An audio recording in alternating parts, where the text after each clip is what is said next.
మహారాష్ట్రలోని ముంబైలో గణేష్ ఉత్సవాలు అత్యంత వైభవంగా జరుగుతున్నాయి. ఈ ఉత్సవాలలో ప్రత్యేకంగా చెప్పుకోవాల్సినది ముంబైలోని కింగ్స్ సర్కిల్లో ఉన్న జీఎస్బీ సేవా మండల్ గణపతి. ఈ సంవత్సరం ఈ గణపతి విగ్రహం రికార్డు స్థాయిలో 474 కోట్ల 46 లక్షల రూపాయల బీమా కవర్తో వార్తల్లో నిలిచింది. ఇది గత సంవత్సరం చేసిన 400 కోట్ల 58 లక్షల బీమా కవర్ కంటే ఎక్కువ కావటం విశేషం. ఈ అద్భుతమైన గణపతి విగ్రహం దేశంలోనే అత్యంత సంపన్నమైనదిగా పేరు తెచ్చుకుంది.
ఈ ఏడాది జీఎస్బీ మండల్ తమ 71వ గణేష్ ఉత్సవాలను ఘనంగా నిర్వహిస్తోంది. ఈ ఉత్సవాలకు గణపతి విగ్రహాన్ని అలంకరించడానికి భక్తులు విరివిగా బంగారం, వెండి ఆభరణాలను విరాళంగా ఇచ్చారు. ఈ విగ్రహం 69 కిలోలకు పైగా బంగారు ఆభరణాలు, 336 కిలోలకు పైగా వెండి, ఇతర విలువైన వస్తువులతో అలంకరించబడింది.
ఈ భారీ బీమా కవరేజీలో వివిధ అంశాలను చేర్చారు.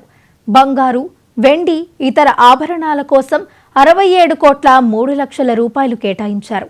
అలాగే మండపంలో పనిచేసే వాలంటీర్లు, వంటవారు, పూజావారు, భద్రతా సిబ్బంది, ఇతర సిబ్బంది కోసం 375 కోట్ల రూపాయల వ్యక్తిగత ప్రమాద బీమాను తీసుకున్నారు. అంతేకాకుండా మండపం, స్టేడియం, భక్తులకు కవరేజ్ కల్పించడానికి 30 కోట్ల రూపాయల ప్రజా భద్రతా బీమాను కూడా తీసుకున్నారు. ఈ పాలసీలో మండపం లోపల ఉన్న ఫర్నిచర్, డిజిటల్ ఆస్తులు, ఇతర వస్తువులకు అగ్ని ప్రమాదంతో పాటు ప్రత్యేక నష్టాలు బీమా కూడా ఉంది.